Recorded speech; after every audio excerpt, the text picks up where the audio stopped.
Versos 5 e 6. Todo mundo enxerga o que lê? Hã? Por enquanto, sim. Então, o que nós aprendemos até agora de 1 João? Oi? O que nós aprendemos até agora em 1 João? Nós começamos aprendendo sobre a autoria da carta, né? Sim. E não tem certeza se é João quem escreve, mas pelo discípulo dele, Policarpo, falar muito a respeito da carta, então eles dizem que a carta foi escrita assim por João, né? E nessa época João falava por causa da riqueza que tinha muito na cidade, né? Então as pessoas estavam trocando a prática que Cristo ensinou pela fé espiritual só, né? Então era isso que João alertava na carta, né?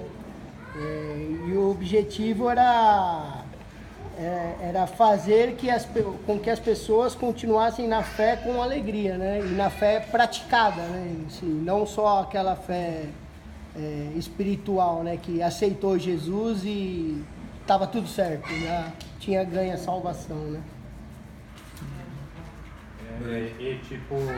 Ele motivava as pessoas porque ele vivia na época que o gnosticismo era muito forte, né? E então ele encorajava as pessoas a não apenas falar, mas praticar, né? Porque aí ele falava isso para toda a igreja também. Isso. É isso aí. E ele está escrevendo para a igreja, né? Isso. E quando ele usa o termo mundo, é a questão de todo o mundo da igreja em si, né? Tá legal? Falou também sobre a importância de Cristo, né? Que Cristo, ele entrou na história, né? Isso. E isso é importante, a gente sabe, a encarnação de Cristo, é importante, né? isso. Por que a encarnação é importante? Por que a encarnação é importante? Porque eu apresento Cristo na prática, né? Isso, porque a história se faz importante, né? Os fatos se tornam importantes, a prática se torna importante quando alguém faz parte da história, né? É isso aí. E a prática não importa se é certo ou errado. E a gente estiver praticando na luz, a comunhão com aqueles que estão na luz também, né? Não importa o que é certo e errado. Importa o que é certo e errado, né? Só que tem uma diferença entre andar na luz, fazer certo e errado, porque nós somos humanos e nós vamos errar, e por errar, se nós estamos na luz, nós seremos corrigidos e vem o arrependimento. E quando nós não estamos na luz, nós ocultamos as coisas que estamos fazendo. Lembra que eu disse a respeito de eu ir no prostíbulo, eu fazer as coisas, tudo escondido e tal? Esse cara não entendeu quem é Jesus, né? Porque quem entendeu quem é Jesus, ele vai fazer na luz as coisas, porque é algo que ele está fazendo, não na inocência, mas ele está fazendo que não é uma prática constante dele, né? Então, ele pode ser corrigido, ele pode aprender a não fazer mais a coisa errada, né? É diferente de quem está nas trevas. Quem está nas trevas vai fazer e vai ficar no oculto, ou vai fazer escondido para que ninguém veja, né? Quem está na luz não consegue fazer isso, né? Ele vai falar tudo o que ele faz, né? E vai mostrar tudo o que ele faz. Então é essa a condição de viver em Cristo. Né? Embora eu não tenha estudado com vocês ainda aqui a Epístola de João, mas ele também foi uma das pessoas mais presentes na vida de Jesus, né? Desde o princípio, ele viveu com Jesus, andou com Jesus, viu Jesus morrer, viu para o céu. Isso. E ainda escreveu sobre o Apocalipse, né?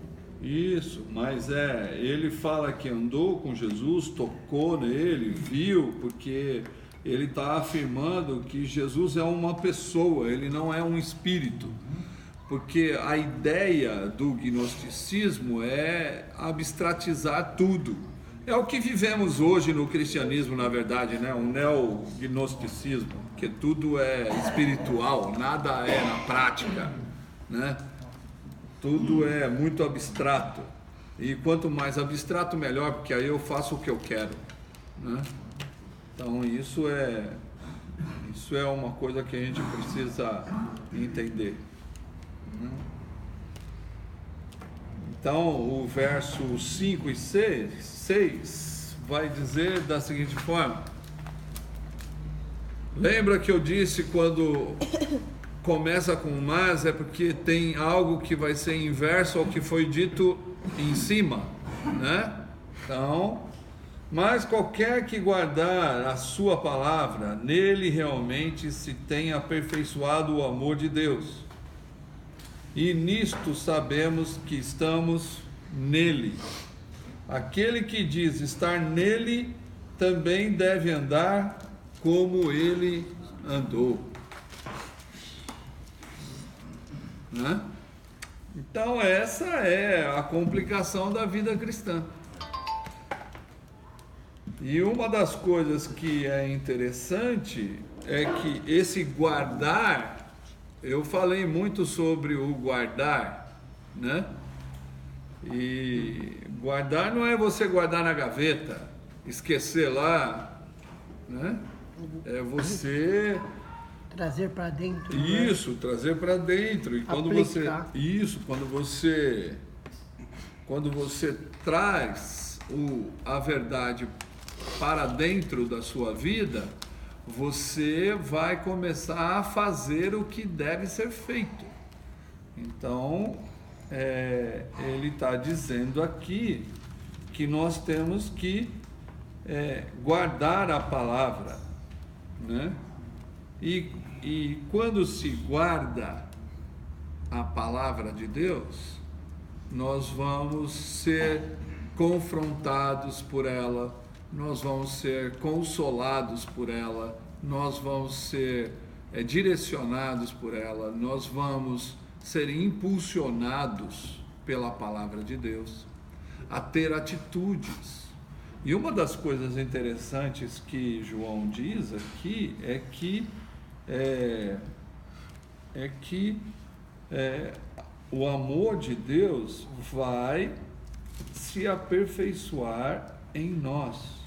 E nisso sabemos que estamos nele.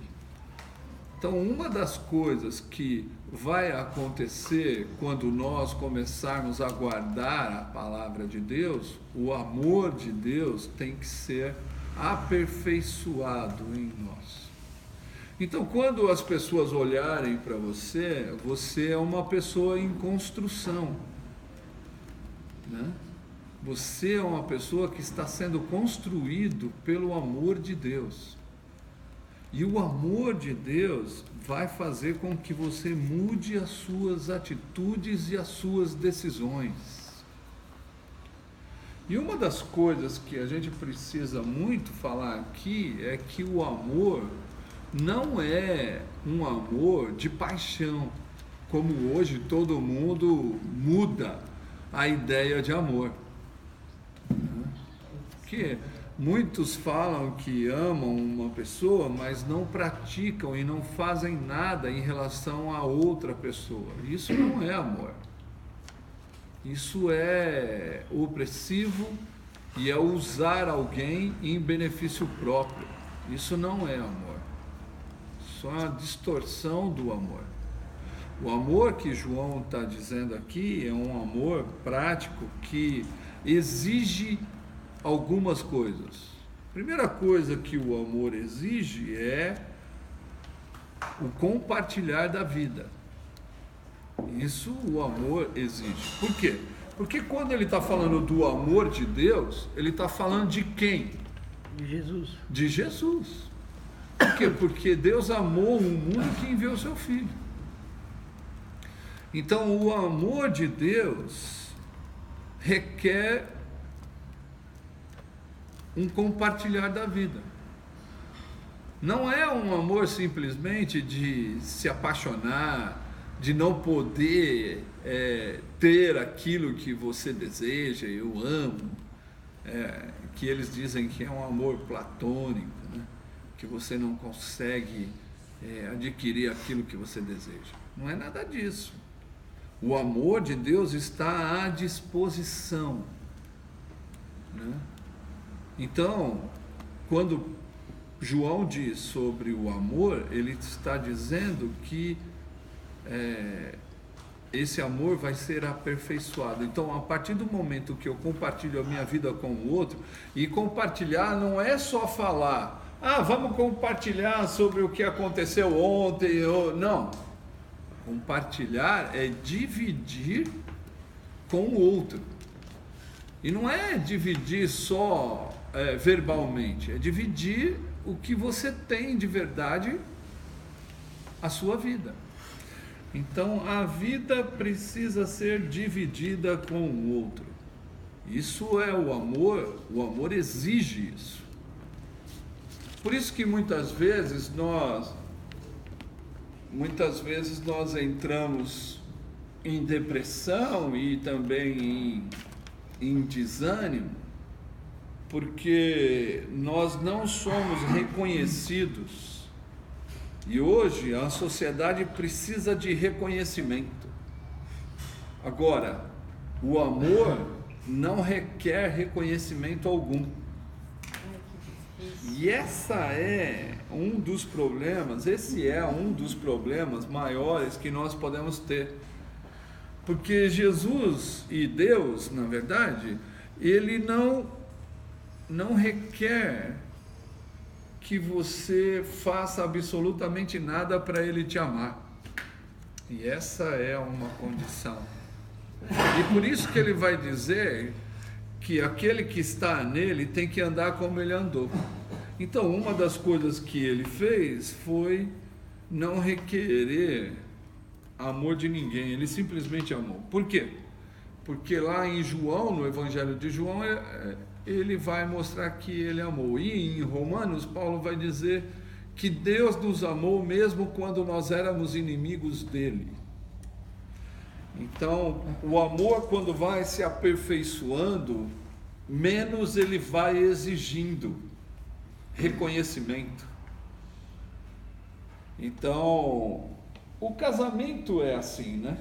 O começo do casamento, nós queremos reconhecimento do nosso cônjuge. Mas depois o casamento ele vai aumentando e com isso o amor também vai diminuindo, né? Dependendo de quem você casou, com quem você casou, né? Mas na verdade a semelhança você vai crescendo e você vai vendo que você não precisa de ser reconhecido mais, porque o amor já te envolveu de uma forma que você não precisa de palavras, você não precisa de troca, você não precisa de nada. Simplesmente eu sei que ele me ama, ou eu sei que ela me ama, né? Então ele vai aperfeiçoando.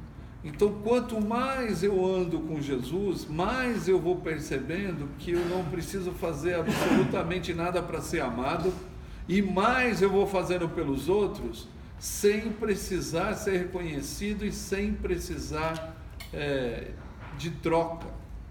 Então, o compartilhar da vida faz com que a gente possa continuar fazendo, mesmo que a pessoa não demonstre nada em relação àquilo que você está fazendo. É lógico que o ser humano precisa da medalha, precisa do reconhecimento, para ele poder acreditar que Deus está abençoando ele. E nós usamos disso nas comunidades por aí religiosas para simplesmente dizer que Deus ama você. E aí esse pensamento mudou toda a ideia da igreja ao ponto de dizer que se Deus te deu algo é porque Ele te ama. Que Deus, eu quero agradecer a Deus porque Ele me deu uma casa, um carro, uma mulher, uma vida abastada, eu sei que Deus me ama. E aí a gente olha para o pessoal da África, como que a gente vai falar para o pessoal da África que passa fome, que morre antecipadamente, que Deus os ama? Não é verdade? Se essa é a ideia verdadeira, né? Então isso não é correto dizer.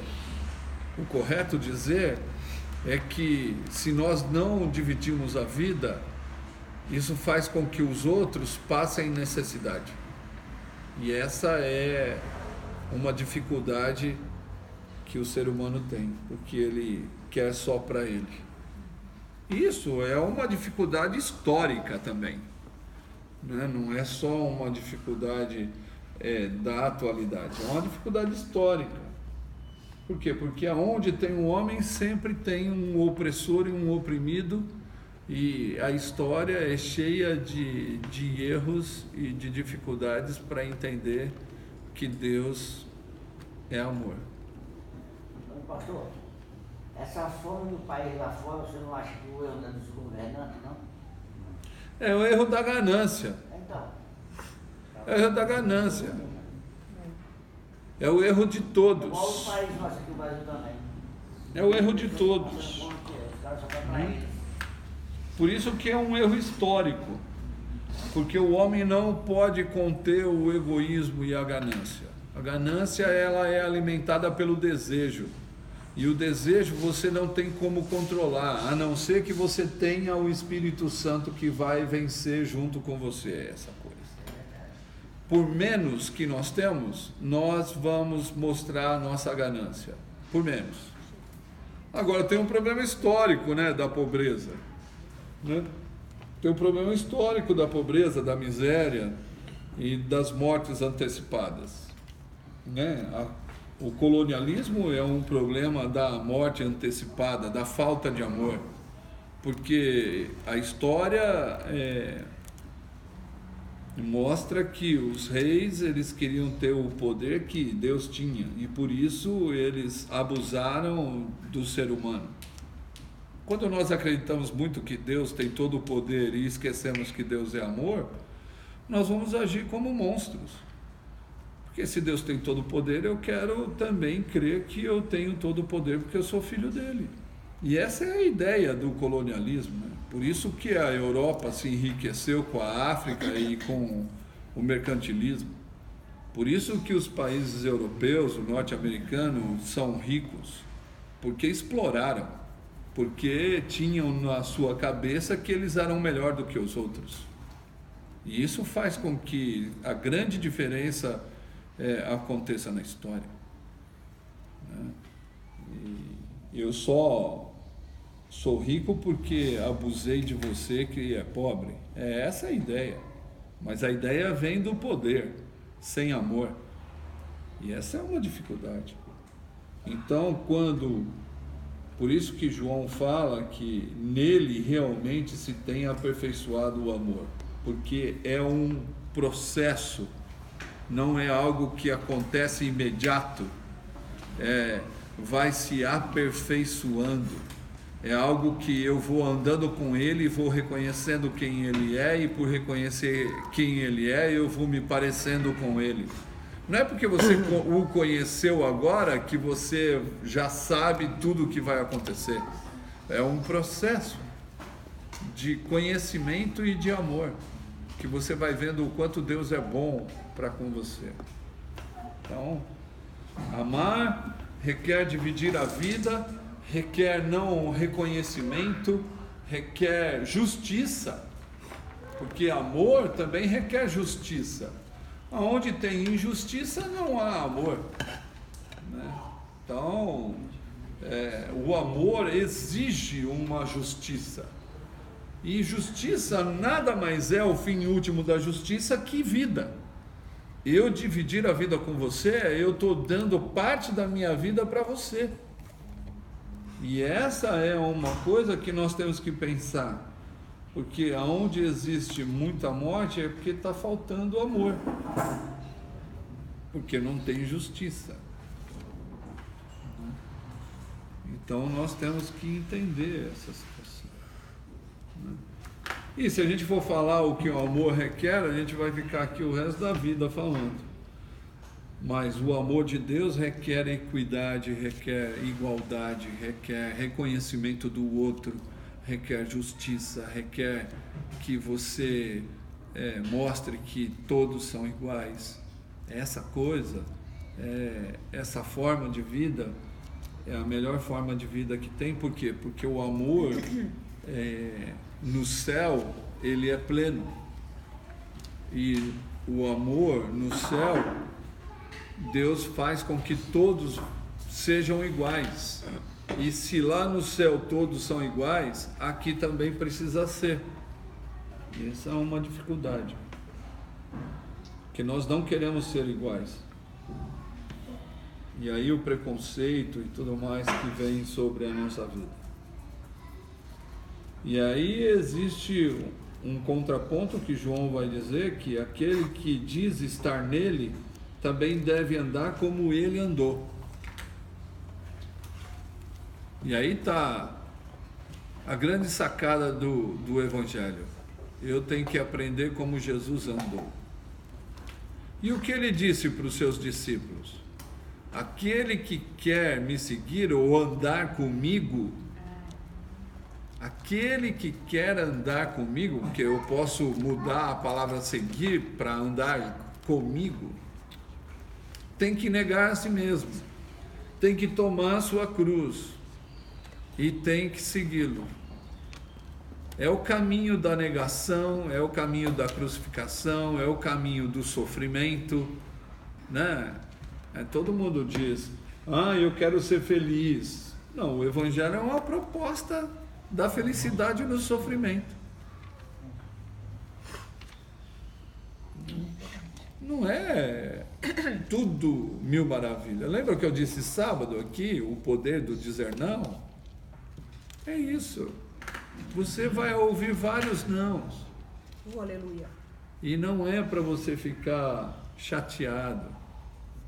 É porque o não faz a gente sofrer. Porque principalmente aqueles que foram educados pela vovó não sabem ouvir não, entendeu? Não sabe. E aí vai sofrer, porque na época de se dizer não ouviu. Vai sofrer o resto da vida. Então, uma das coisas que nós precisamos entender é que quando João está dizendo que nós temos que andar como ele andou, é que eu tenho que abster da minha vida, eu tenho que abster daquilo que eu tenho, e eu tenho que tomar a minha cruz. E vida cristã sem sofrimento não é vida cristã. Não é. Vida no Evangelho sem sofrimento, irmãos, é uma falácia, né? E que nós vivemos bem, hein? Se você falar que você está sofrendo, você é um mentiroso desgraçado. Entendeu? Né? Então, nós temos que agradecer a Deus pela vida que nós temos. Mas uma das coisas é certa, que nós precisamos nos esforçar a sair de nós mesmos para encontrar o outro. E esse é um sofrimento diário, porque sempre tem alguém nos confrontando e querendo nos rebaixar, querendo nos humilhar, e a nossa reação é sempre a mesma: querer lutar contra a humilhação. Mas Jesus, ele se humilhou. Mas Jesus, ele foi cusparado, Jesus, ele foi crucificado, não tem maior humilhação do que essa, e ele não abriu a boca. As nossas reações desumanas fazem com que a violência fique mais parecida com pessoas violentas do que com o Cristo. Então a nossa reação tem que ser de amar, nossa reação tem que ser de valorizar, a nossa reação tem que ser de falar a verdade, porém animar a pessoa a continuar andando com Jesus. Então,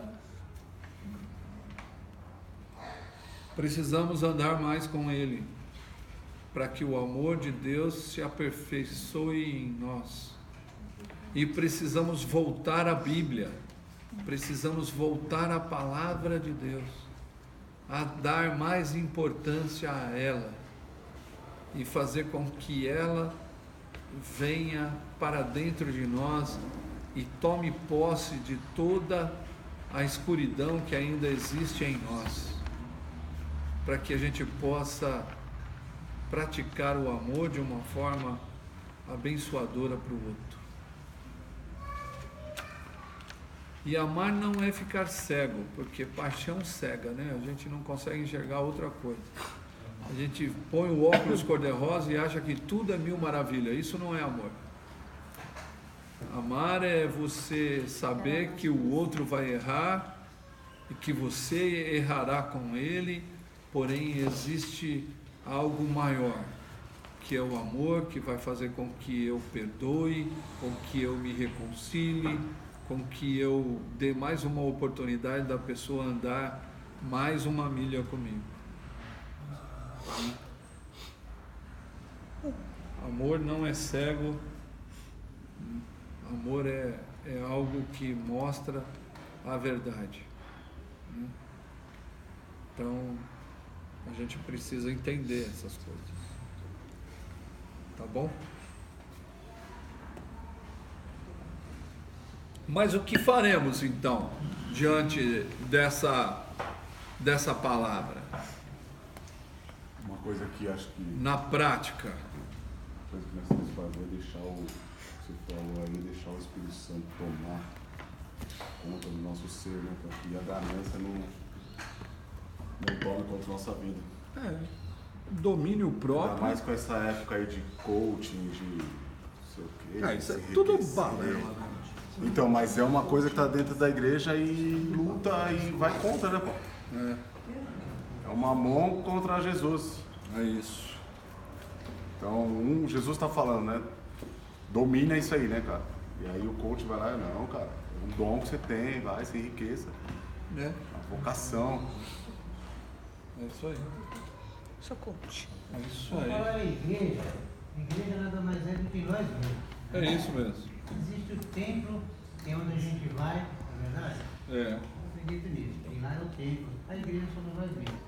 Aqui quando diz aqui, por exemplo, que nele verdadeiramente tem sido aperfeiçoado o amor de Deus, nós sabemos que estamos nele. Se nós estamos nele, nós temos que fazer o quê? Dia a dia aperfeiçoar o amor. O que é aperfeiçoar o amor? Se hoje, por exemplo, eu cometi algum tipo de alguma coisa, isso nada mais vem para poder me ensinar a poder aprimorar esse meu erro, não como um erro para mim, no meu caso, ou no caso teu, no caso de qualquer um. Mas o serve simplesmente para nós crescermos em amor, porque se Jesus Cristo sofreu, como o pastor acabou de dizer agora, que ele foi cusparado, ele foi traspassado, a mãe dele viu tudo, ele foi humilhado, foi pendurado nu, sabe?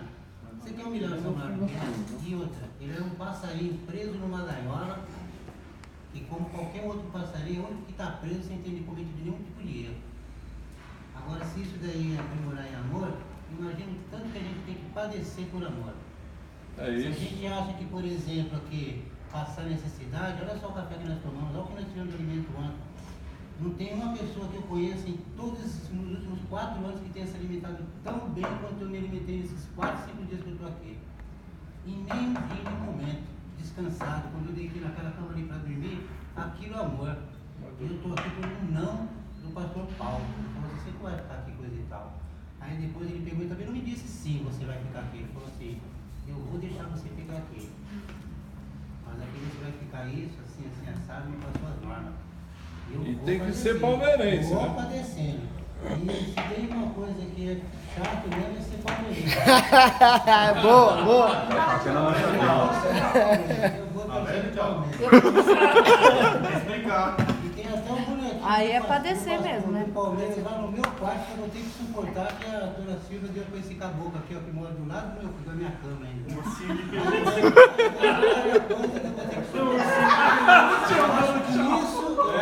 Isso sim é padecer por amor.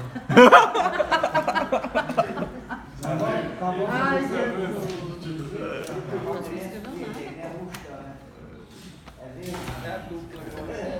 Eu sou você, eu dou a escrivã. Ela escreve tudo, eu escrevo que é aquilo que pá. Beleza, gente? Entendeu? Então vamos orar? Na prática, o que você pode fazer? Quando alguém disser algo para o seu bem, dá um coice. você agradecer. Isso é uma prática. Quando alguém for violento com você, você não revidar, né? Quando alguém gritar com você, você falar mais baixo. Difícil, hein? Isso Eita, Deus. já vai ajudar muito.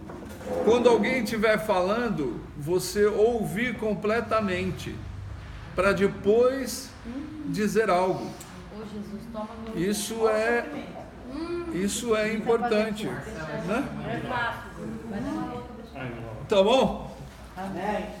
Vamos orar então. Querido Deus, muito obrigado, porque nós queremos que o aperfeiçoamento do seu amor continue na nossa vida. E que nós possamos nos entregar como o Senhor requer. E que o Evangelho, que exige uma vida de sofrimento, possa fazer parte da nossa integridade. No nome de Jesus. Amém. Amém. Alô, Seminha.